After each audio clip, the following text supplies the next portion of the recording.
Yes, guys, what's going on? Welcome to AdamMcKola TV. This is another United Daily. We're not live today, but still bringing you the latest Manchester United news, headlines and rumours and everything else in between. And today we are talking about Mason Greenwood, Luke Shaw, some quotes from Ole Gunnar Solskjaer, as well as quotes from our former manager, Jose Mourinho, who's now boss of Tottenham Hotspur. So we'll be going through all that good stuff. And we'll be having regular content. I know we're in an international break right now, but I'll still keep the content coming your way with a few debates and a few other videos to add into the mix of all the usual content to come your way as well. So make sure you're keeping it locked, liking, commenting, sharing, subscribing and joining AdamMcKola TV too if you can. But for now, let's get stuck into this news. And first up, we'll start with Mason Greenwood. Now, Mason Greenwood hasn't been a part of the Manchester United squad in the last game against Everton, and he's been left out of a few of the teams in recent weeks and months, and it's led to a lot of different rumours about him, his application, etc, etc. And Ole Gunnar Solskjaer has previously come out and defended the young lad, but today we see reports that Manchester United are concerned by Mason Greenwood's application during training, and it's said that his application during training was the reason why he was left out of the squad against Everton on Saturday. Now, Ole Gunnar Solskjaer has accused the media of running a Mason Greenwood agenda in recent weeks, but there's clearly something not quite right with what's going on with Mason Greenwood. Now, we had the situation with England, and I've come out and defended him for that. We've also had, the situation where there was talk about him turning up late for training and those kind of things. And Ole Gunnar Solskjaer came out and said that that wasn't true. And then we hear this report that it was actually his performance in training which was the reason why he was left out of the squad against Everton. Now, you'd expect Mason Greenwood to be in most Manchester United matchday squads. He's a supremely talented player.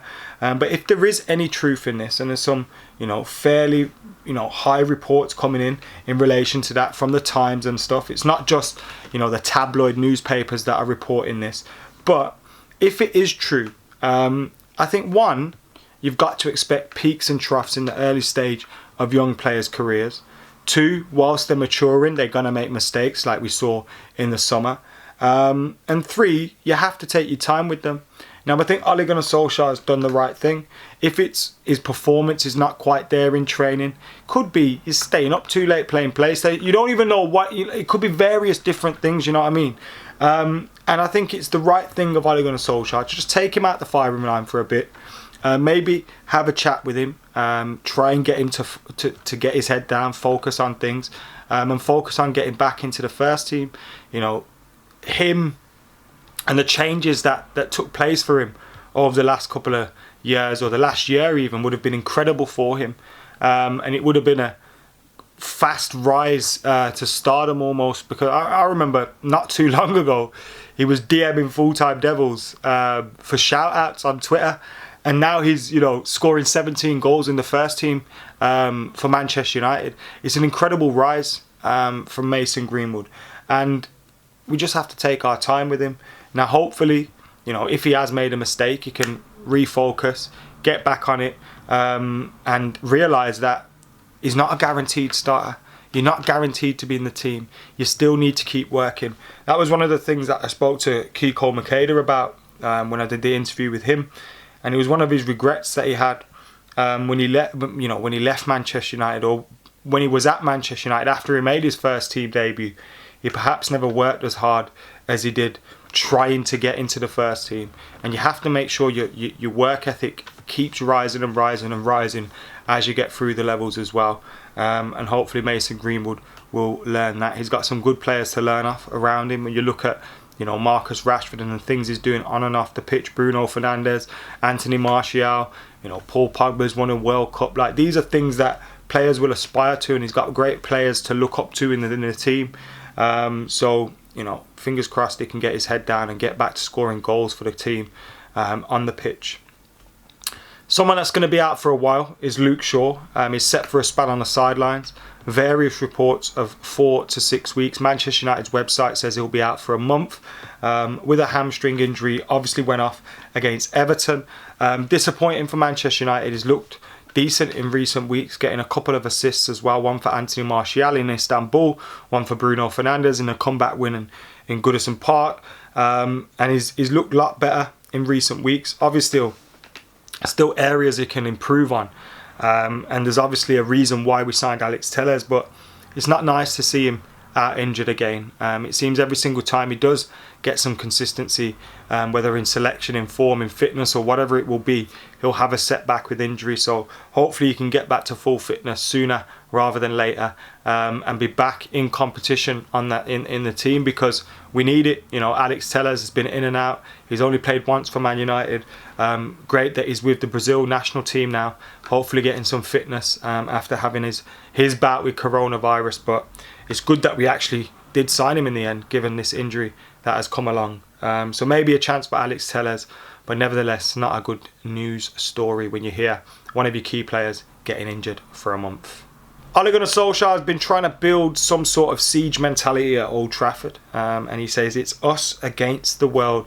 Ole Gunnar Solskjaer is creating a siege mentality at Man United and showing stars he's in the trenches with them after fixture rant and defeat of Mason Greenwood. It's no surprise he's learned from one of the best in Fergie. And this article basically says that, you know, when you look at Ole Gunnar Solskjaer in the media in recent weeks, his defence of Mason Greenwood, his defence of Paul Pogba, you know, his defence of all his players coming out and standing up for them in the press, and also his rant after that game against Everton where, you know, we'd just won the game.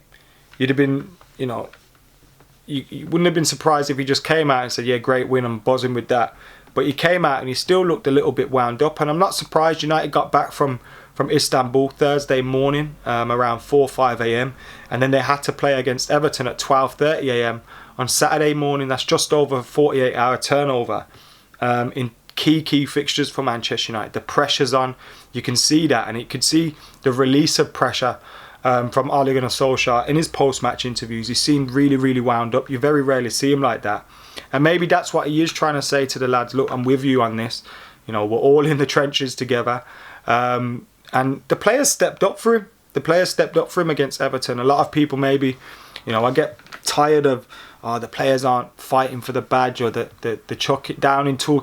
I hate those kind of, obviously that happens, but I feel like people use that as an excuse for results far too many times.